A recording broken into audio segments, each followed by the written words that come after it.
RS Agarwal exercise 3B question number 34। Question number 34 है x square plus 1/x² minus 3।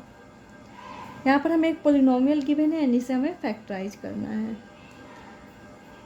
यहाँ पे 1 2 3 3 terms given है and x square को हम लिख सकते हैं एक्स का होल स्क्वायर लिख सकते हैं एंड 1/x² को लिख सकते हैं 1/x का होल स्क्वायर एंड माइनस 3 हमें गिवन है। अगर हम इसे a एज्यूम करें, x को अगर हम a एज्यूम करें तो हमें a² गिवन है प्लस एंड 1/x को b एज्यूम करें तो हमें b² गिवन है। तो यहाँ पर हम देख रहे हैं a² प्लस b² माइनस 3 हमें गिवन है ना। अगर हमें a² माइनस b² गिवन रहता तो हम a² माइनस b² वाले आइडेंटिटी को यूज़ करके इस पोलिनोमियल को फैक्टराइज कर लेते हैं। बट यहाँ पर हमें a² प्लस b² गिवन है। a² plus b² plus 2ab क्या हो जाता है a प्लस b का होल स्क्वायर हो जाता है, या a² plus b² minus 2ab क्या हो जाता है a माइनस b का होल स्क्वायर हो जाता है।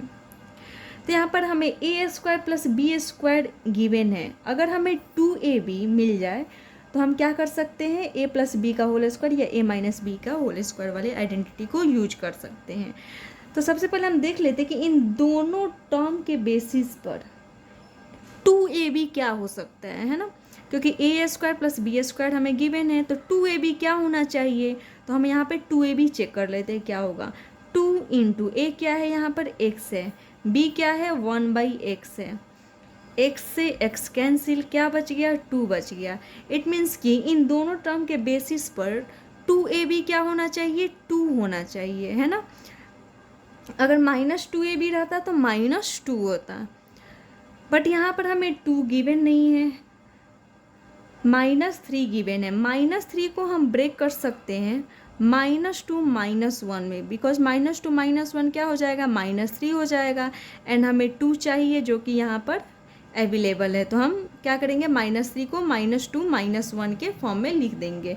तो हमने x² को लिख दिया x का होल स्क्वायर, 1/x² को लिखा 1/x का होल स्क्वायर एंड -3 को यहाँ पे जो नेसेसरी कंडीशन आ रहा था उसके हिसाब से हमने क्या कर लिया ब्रेक कर दिया -2 -1 में, तो हमें यहाँ पे 2 मिल गया।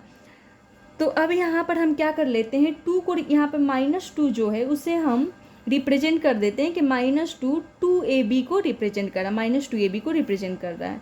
तो यहाँ पर हमने x² को x का होल स्क्वायर लिखा, 1/x² को 1/x का होल स्क्वायर लिखा एंड -2 को लिखा -2 into x into 1/x that is a² plus b² minus 2ab है ना, एंड -1 को हमने जैसा था वैसा लिख दिया।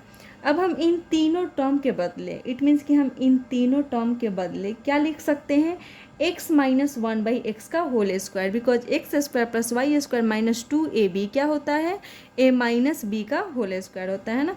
तो यहाँ पर a क्या है x है एंड b को हमने 1/x एज्यूम कर दिया। इट मीन्स कि a minus b that is x minus 1/x का होल स्क्वायर हो गया। माइनस साइन लगाया हमने, 1 को हम लिख सकते हैं 1 का होल स्क्वायर।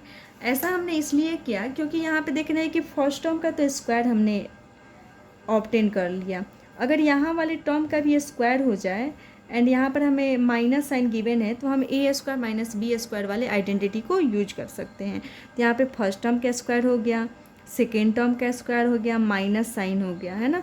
तो इट मीन्स कि a² माइनस b² क्या हो जाता है a plus b into a minus b होता है। तो a क्या है यहाँ पर x माइनस 1/x, तो a plus b into a minus b। हमने यहाँ पे a b ऐसे ही समझाने के लिए ही एज्यूम किया है, ऐसा कुछ नहीं कि इसकी वैल्यू है, बिकॉज यहाँ पे हमने x को एज्यूम किया था, यहाँ पर हमने x माइनस 1/x को एज्यूम किया ऐसे आइडेंटिटी को अप्लाई करने के लिए, ताकि आप लोग को समझ में आए।